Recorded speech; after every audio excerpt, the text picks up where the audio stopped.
Are you sabotaging your print-on-demand sales without even realizing it? Chances are you are, because I've personally coached over 700 print-on-demand sellers inside my community. And after reviewing their stores, their ads, their designs, I kept seeing these same expensive mistakes over and over again. The ones that absolutely wreck sales. So in this video, I'm going to break down 3 real examples of sellers making these mistakes. I'll show you exactly what they're doing wrong, and then I'll show you how you can fix them so that you can actually make sales on your brand. All right, let's go to the board and check out what seller number 1 was up to. Now, our first seller that we're going to talk about is in the gaming niche, and they have a goal of $5K per month in sales, which is completely achievable. That's nothing that's a crazy goal out there that we wouldn't be able to achieve. Now, in order to be successful with your brand, you need 3 things. You need traffic to your store. So that's getting customers to actually land on your website. This can be with ads, it could be TikTok, or if you're really good at making organic content, you could do that as well. SEO is another way of getting people to your site, whatever. The second is that you need shoppers clicking through to see your products. So once those people actually get onto your site, they need to click around, find things that interest them. And then 3, those people who are shopping on your site, we need them to actually convert and pay us money. That's, how we actually make the sale. So here's the traffic, everybody coming to the site. We then have the shoppers who are on our site looking around, seeing if there's anything they like, and then conversion here. We're actually taking the money. Now, most new sellers, when they hit this first wall, they're having issues, people aren't converting on their site, they immediately assume that there is an issue with their ads, that they need to be tweaking something in their Facebook ads in order to get this traffic converting on their store. And I'm going to show you an example of why this seller thinks that their issue is their ad account. So as you can see right here, I have their analytics from their store. We have a cost per click of 75 cents, which is pretty decent. It is at the higher end of what we prefer. We like to be anywhere between 50 and 75 cent cost per link click. And their ROAS, or their return on ad spend, is a 0.8. Now, in order to be profitable with print on demand on Shopify, we need to be around a 2. So that's essentially saying for every $1 that we're spending on ads, we're getting 2 back from a customer. And that's just break even. So that just means, whatever we're paying for our ads, we're making up on the back end. So it's not costing us money, we're not losing money, but we're also not making money at the same time. Now, on their Shopify store, their add to cart rate is a 4%. And their initiate checkout is a 1.8%. So a little low. And then their conversion rate is ultimately a 0.6%. So that's no good. We want our conversion rate to be anywhere between 3 and 4%. And that means of 100 shoppers that are coming to our site, 3 to 4 of them are actually completing their checkout. So it's easy for this seller to think that the problem is the ads because their ROAS is low. Most people will look and see a low ROAS and immediately say, something's wrong with my ads. People aren't converting. My ROAS is supposed to be close to 2. But the issue is this. We're sending traffic at the price that we want to. We're getting people to our site pretty cheaply. And it really comes down to our add to cart rate, initiate checkout, and ultimately the conversion rate. Now, if we're able to get the add to cart rate up to an 8-9%, that is going to trickle down into the initiate checkout and conversion rate. So those will ultimately rise with it. Now, if we had a big dip from our add to cart rate to initiate checkout, we know that maybe there's an issue with our cart, or if we had a big drop off from initiate checkout to conversion rate, we'd then see, okay, there's maybe something wrong with our cart. Maybe we're charging too much for shipping, or maybe something's off with sales tax, whatever it could be. But because each percentage is in the correct ratio, there's typically about a 2% jump from each. We know if we can just increase this add to cart rate, everything else is going to bump up with it. So how are we able to increase this conversion rate? A lot of times people have these review pop-ups that are just distracting and coming onto the screen, and they're usually annoying and hard to exit out of. So that would be the first thing that I would do. Stop distracting the buyer. We want them there looking at our products, finding something that they like so that they will actually purchase it. Number 2 is we can fix our mock-ups. Now, the seller that I'm discussing here, I can't show you their products or show you their store, but I can show you an example of what they had. On their site, every single mock-up was the exact same color. And so when someone's coming to your site, they're just getting hit with a wall of black or navy shirts. And there's no differentiation. There's nothing that's really catching your eye. This is a great example of a site that I would definitely want to tweak a little bit, because none of these designs are really jumping out at me except for this one here with the yellow don't. And it's only because the color's jumping off the page. Nothing else about these designs is really catching my eye and making me want to click.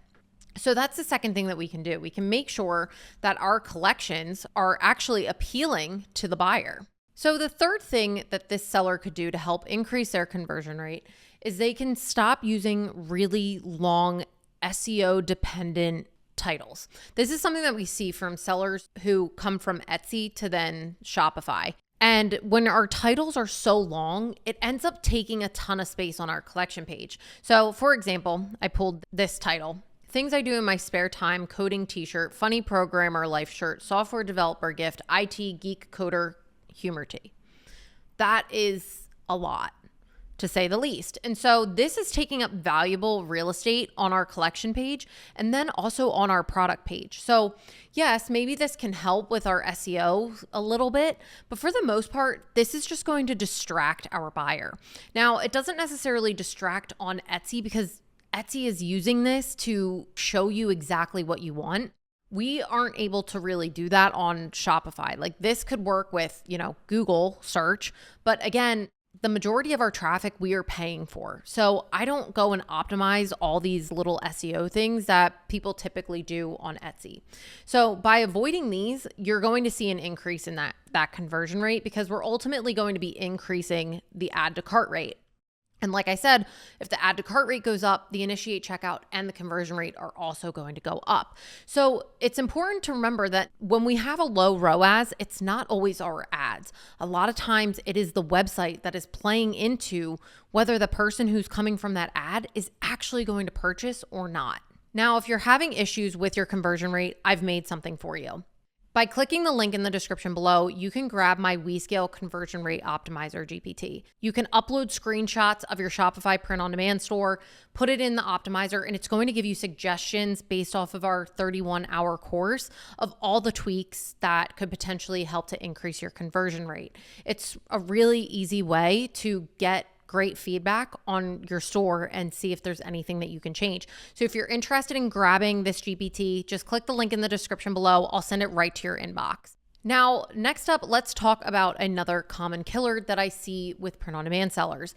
And this seller that we are going to talk about wanted to launch multiple collections all at once. So they wanted a collection about dogs, gaming, travel, funny t-shirts, and music.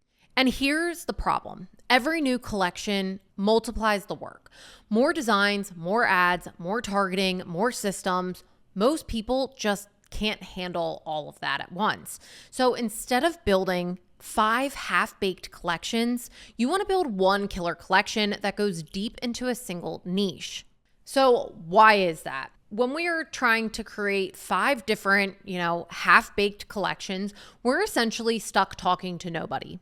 We think when we're going to create this general store, we are going to be talking to everybody. We are going to be like Walmart and Target and we are going to appeal to every single person on the planet.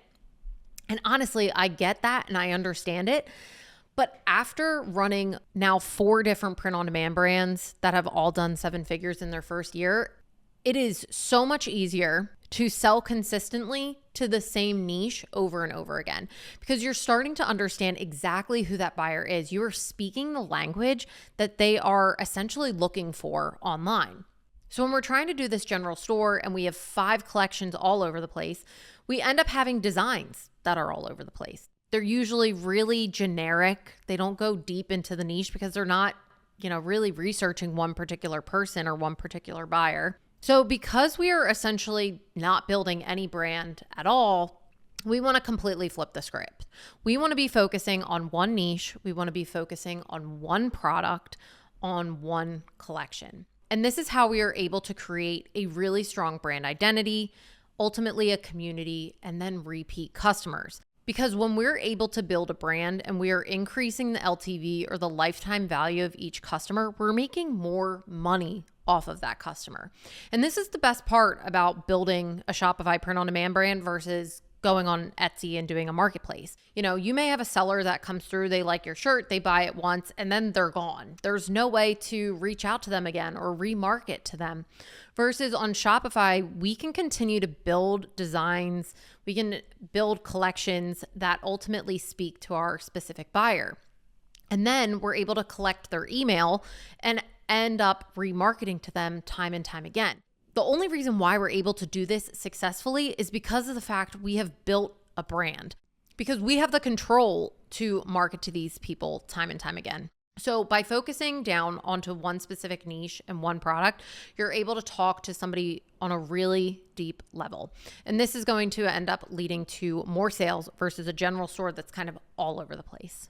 Now, finally, mistake number 3 is going too big too soon. These sellers who do this are essentially building out an entire brand for months before they ever even try to take a sale. So they're coming up with the brand voice. They're already creating every single email. They've already made 6 different collections in the niche that they're selling in, and they have multiple products. So we're talking sweatshirts, hoodies, tank tops, t-shirts, long sleeves, mugs, you name it. They're just going every direction with the niche that they're in. And what happens is you actually have no idea what your customer actually wants because you're not testing, you're not getting any data back. What you're basically doing is letting perfect become the enemy of progress. There's so many times that sellers, they won't launch their brand because it just isn't up to their standard yet. But we don't know if the customer's standard is going to match our standard. You know, as long as we are providing a high quality product and we're not trying to market something to make it like better than it is. Like, for example, if you were trying to sell a t-shirt for $70 and then you send them a $5 t-shirt, people are probably going to notice that, but we're not pricing, you know, our products out that much. Now, I can't show you this seller's store, but here's what these sellers need to do. They need to focus on one niche, which they did. They need to focus on one product. So we don't want to go and expand out to every single product under the sun. And they need one store collection. Now, I know we always say you want lots of designs, you want to launch with 100. We're going to put all 100 into one single collection until we get enough data back. We can always start to break this out later down the line, but we don't need to worry about that yet. We're going to worry about that later. Ultimately, this seller needs to launch, they need to get data, and then they need to see what works before they're able to scale all of this stuff out. I think one downside to Shopify is there's so many decisions that sellers have to make up front. And a lot of times they think if I don't have it perfect or all of this isn't planned out now, then my store is going to fail.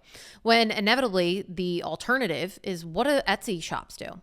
You simply put up your listing and open your shop. And that's pretty much it. There's not a ton of thinking beyond that versus the amount of customization that we're able to do can sometimes hinder these sellers. So let's do a quick recap. If you want to actually make money with print on demand, you probably don't have a traffic problem. You probably have a distraction problem of too much happening on your product pages or your collection pages. You have a focus problem of too many collections and not enough depth. And then an overcomplication problem of trying to do everything before you sell anything. Now, every problem that you run into with print on demand is absolutely solvable. If you're somebody who's interested in grabbing the WeScale conversion rate optimizer, just click the link in the description below. We'll send it right to your inbox so that can help troubleshoot anything that's happening on your site. And if you enjoyed this video, you're looking for more in-depth print-on-demand content like this, then please like and subscribe to my channel. It would absolutely mean the world to me. Other than that, thanks guys, and I'll see you in the next video.